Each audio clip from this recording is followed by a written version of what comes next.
औज़ुबिल्लाहिमिनश्शैतानिर्रजीम बिस्मिल्लाहिर्रहमानिर्रहीम अस्सलातु वस्सलामु अलैका या सय्यदी या रसूलल्लाह व अला आलिका व अस्हाबिका या रहमतल लिल आलमीन। सबका पहिरियों अनाज ख़ान अब्दुल मजीद क़ादरी मीर अली साहब जे ग्रुप में जेके भी दोस्त मौजूद आहिनि सभिनि खे सिक भरियो सलाम। जिते बि हुजो इंशाअल्लाह आबाद हुजो, हलंदा रहो, कंदा रहो। सब खां पहिरियां असीं नाज़ ख़ान अब्दुल मजीद क़ादरी मीर अली साहब जन खे लख लख मुबारकूं पेश कयूं था।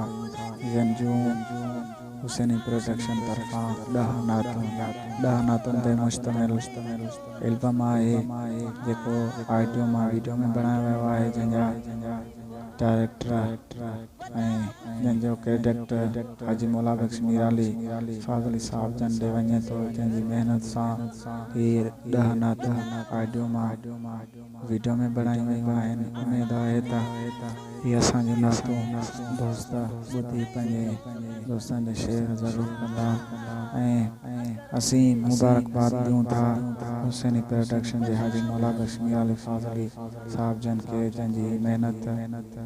ऐं ॿियो ख़ासि असीं अब्दुल मजीद मीर अली क़ादरी साहब जो बि शुक्रगुज़ार आहियूं, जे अल्लाह ताला हुनखे मिठड़े आवाज़ सां नवाज़ियो आहे। उमेद आहे त अल्लाह ताला अञा बि हुनजे आवाज़ में मिठास विझंदो।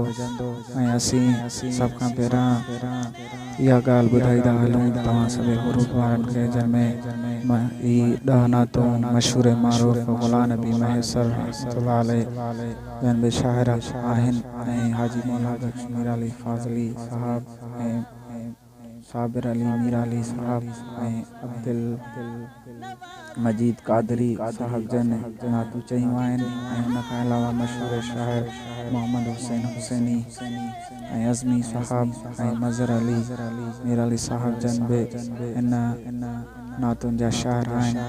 ऐं अल्लाह ताला जंहिंजो असां ते करम ऐं फज़ल आहे त पंहिंजे भलारे मुल्क में वेही असांखे ऑडियो मां वीडियो नातूं ठाहिण जी महिनत जो शर्फ़ हासिल कयो आहे। ऐं अल्लाह ताला जा असीं लख शुक्रगुज़ार आहियूं, जंहिं असांखे हिन महिनत जो हौसलो ज़रूरु असांखे मिलंदो ऐं असांखे उमेद आहे त इहा असांजी महिनत ज़रूरु राया न वेंदी। इहा असांजी महिनत अल्लाह ताला आख़िर नबी हज़रत मोहम्मद मुस्तफ़ा हसनैन करीमैन जे नाने जी बारगाह में फरमाईंदो। अल्लाह ताला खां दुआ गो आहियूं त अल्लाह ताला असांजे पाकिस्तान, असांजे ॻोल्हा बिरादरस ऐं असांजे पूरे आलम इस्लाम खे पंहिंजे हिफ़्ज़ अमान में रखंदो। ऐं अल्लाह ताला हिन भलारे मुल्क जंहिंजूं हर राह खे सआदतूं हासिल कंदो। उमेद आहे त सभई दोस्तनि खे असांजो महिनत जेकॾहिं पसंदि आई आहे त ज़रूरु कमेंट में राय ॾींदा।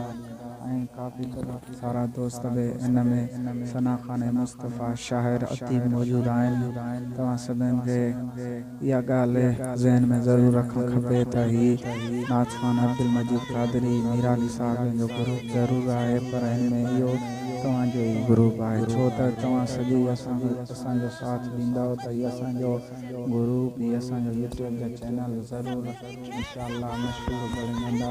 ऐं असांजी इहा ई ख़्वाहिश आहे त जेको बि सना ख़ान रसूल हुजे, नात ख़ान हुजे, असीं उनजी ऑडियो मां वीडियो मां ज़रूरु बणाए ॾींदासीं, जंहिंजी सॼी क्रेडिट हाजी मौला बख्श मीर अली फाज़ली साहब जन ॾे वञे थी। जंहिंजो नंबर ज़रूरु तव्हांखे हेठो ॾींदासीं, तव्हां हुन ॾे राब्तो कयो, ऑडियो मां वीडियो ज़रूरु तव्हांखे बणाए ॾींदो। तव्हांजो दुआनि जो तालिबदार जहांगीर मीर अली गोलो साहब आहे। ऐं अवां खे दुआ जी इहा दरख़्वास्त आहे त अल्लाह ताला असांजे रिज़्क़ माल मिल्क में अञा बि वधीक इज़ाफ़ो फ़रमाए। व आख़िर दाना अल्हम्दुलिल्लाहि रब्बिल आलमीन।